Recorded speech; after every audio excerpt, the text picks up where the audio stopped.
Hi friends, welcome to Amudha சுவை அறுசுவை. இன்றைக்கி நம்ம பார்க்க போகிறது ஒரு ப்ரோட்டீன் ரிச் சாலட் தான் பார்க்க போகிறோம். மயோனைஸ் யூஸ் பண்ணி இந்த சாலட் செய்ய போகிறோம். இதுக்கு தேவையான பொருட்கள்: கொண்டக்கடலையை ஒரு 3 விசில் வச்சு வேக வச்சு ஒரு கப் எடுத்து வச்சுருக்கேன். அப்புறம் ப்ரமோகனட் கொஞ்சம், அப்புறம் கேரட்டும் பீன்ஸும் கொஞ்சம் ஆஃப் பாயில் பண்ணி அதுவும் எடுத்து வச்சுருக்கேன் ஒரு கப்பு.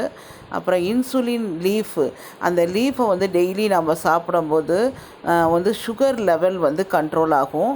அந்த லீஃபை நைஸாக கட் பண்ணி வச்சுருக்கேன். அப்புறம் ஒரு வெள்ளரிக்காய், மயோனைஸ் ஒரு 4 ஸ்பூன் போட்டு நல்லா அடித்து வச்சுருக்கேன்.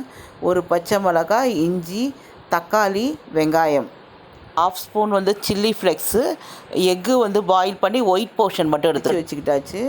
அந்த அடித்து வச்சதில் கொண்டக்கடலையை ஆட் பண்ணிக்கலாம். அதுக்கப்புறம் மாதுளம்பழம் அதை ஆட் பண்ணிக்கலாம். கேரட்டை கொஞ்சம் வேக வச்சு கேரட் பீன்ஸையும் அதை ஆட் பண்ணிடலாம்.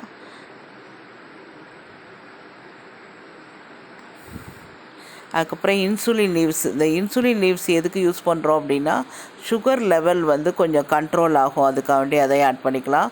பாதாம் ஆட் பண்ணிடலாம். அதுக்கப்புறம் தக்காளியை ஆட் பண்ணிடலாம். வெங்காயத்தையும் ஆட் பண்ணிடலாம். கடைசியாக வெள்ளரிக்காவும் ஆட் பண்ணியாச்சு. எல்லாத்தையும் போட்டு நல்லா மிக்ஸ் பண்ணிக்கலாம். எல்லாத்தையும் போட்டு நல்லா மிக்ஸ் பண்ணிட்டாக்கா இந்த மாதிரி கிடைக்கும். இதுக்கப்புறம் நம்ம முட்டையை வேக வச்சு சின்ன சின்னதாக அந்த வெள்ளை போர்ஷனை மட்டும் கட் பண்ணி அதையும் ஆட் பண்ணிக்கலாம். ஏன்னா நிறையா ப்ரோட்டீன் கிடைக்குங்கிறதுக்காண்டி அது மாதிரி ஆட் பண்ணிக்கலாம். நல்லா டேஸ்ட்டாக இருக்கும். இப்போ எப்படி சர்வ் பண்ணுறதுன்னு பார்க்கலாம். கலர்ஃபுல்லான ஒரு ஹெல்த்தியான சாலடு. எக்கு சேர்த்துருக்கிறதுனால ஒயிட்டு மட்டும்தான் சேர்த்துருக்கோம். அதனால் கலோரிஸும் கம்மியாக இருக்கும். வெள்ளரிக்காய் எல்லாமே கலோரிஸ் கம்மி. ஒரே ஒரு இது மயோனைஸ் மட்டும் யூஸ் பண்ணுறோம். என்ன மக்களே, ஒரு ஹெல்த்தியான சாலட் பார்த்தீங்களா? இந்த சாலட் உங்களுக்கு பிடிச்சதுன்னா லைக் பண்ணுங்கள், ஷேர் பண்ணுங்கள், கமெண்ட் பண்ணுங்கள். பக்கத்தில் இருக்க பெல் பட்டனை மறந்துடாமல் ப்ரெஸ் பண்ணுங்கள். இது ஒரு கப்பு சாப்பிட்டுட்டிங்கன்னா போதும், ரொம்ப ஃபில்லிங்காக இருக்கும். தேங்க்ஸ் ஃபார் வாட்சிங். பாய்.